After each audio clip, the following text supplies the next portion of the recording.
Yes. Mhm. Matthew chapter 2, um, verse 7. And then Herod, when he had privately called the wise men, inquired of them diligently what time the star appeared. And he sent them to Bethlehem and said, Go and search diligently for the young child. And when ye have found him, bring me word again that I may come and worship him also. When they heard the king, they departed, and lo, the star which they saw in the east went before them, till it came and stood over where the young child was. When they saw the star, they rejoiced with exceeding great joy. And when they were come into the house, they saw the young child with Mary his mother, and fell down and worshipped him. And when they had opened their treasures, they presented unto him gifts, gold and frankincense and myrrh.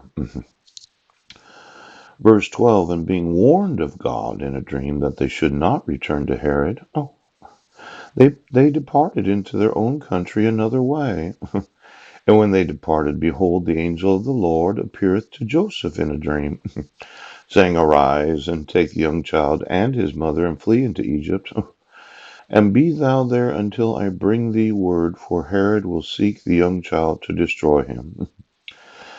Now when he arose, he took the young child and his mother by night, and departed into Egypt, and was there until the death of Herod, that it might be fulfilled which was spoken of the Lord by the prophet, saying, Out of Egypt have I called my son. Now then, in verse 16, then Herod, when he saw that he was mocked of the wise men, was exceeding wroth, and sent forth and slew all the children that were in Bethlehem, and in all the coasts thereof, from 2 years old and under, according to the time which he had diligently inquired of the wise men. Now, this King Herod, he was kind of lying. Um, he didn't really want to worship Jesus. No, he wanted the wise men, yes, to go find Jesus, and they followed a star, and there was Jesus, and they worshipped him, and they gave him gifts, yes, and then an angel, told them, well, I think it's best if you don't go back that way. And then an angel appeared to Joseph in a dream. Yes. And he said, well, I think it's good for you to go to Egypt, and why don't you just go in the middle of the night? Yeah. So that nobody knows that you're going. Phew. And then Herod got upset. Pooh! That king that was mocked of the wise men because they didn't do what he said. Mm. Now there's this question about being wise. See, I could only consider the physical appearance of women when wanting to make babies with them, because their breasts are large and their hips are slender and they look so good to my eyes. But if I would think about the wisdom in a woman's mind, the eroticism of a woman is in her brain. It's not her body. See, an average looking woman, a plain woman, preferably large breasts, yes. If she has the eroticism of being a woman, yes.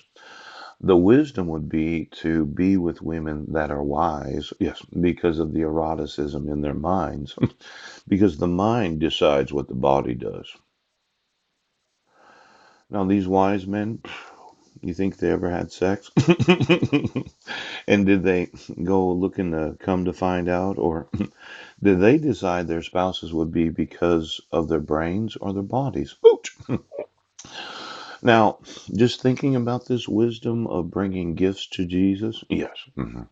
How do you become wise? It's kind of a special kind of attribute.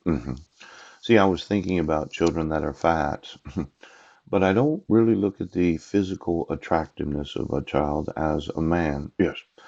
But it looks like your family's only concerned about the physical attractiveness. They're not concerned about the wisdom of their minds. Then I thought of other children that seem to be attractive because of their breast size or their hips. Ouch. But I don't really find children attractive. I don't look at them because of their attractiveness. but what's in their mind? Oh, now, how many children are wise? And what does it mean to be wise? See, your family looks at the outer appearance of a person. Yes. And if you think to yourself, well, I just need to come to find out, I have to find a way to have sex through somebody that's having sex with somebody that I find attractive. Whereas a man, I would say, well, I don't want to have sex through your penis. I don't want to use your sexual nerve endings. I don't want your brain as my brain. I happen to find my brain attractive. And since it's my brain, I only give it to those that I love. Now, today, police officers, you've been very unwise in your way of doing things. Yes. See, your subversive organization called the family, where you have sex through each other. Yes. So that you can be on each other, so that you can control each other. Yes. Is a very unwise family. All you're caring about is the outward appearance. You have no concern about the brain that you have. Now, I would rather be known as a wise man, yes, that was obedient to God, than an attractive man that could attract any woman to me, yes, but I had the brain of an idiot. Do you understand?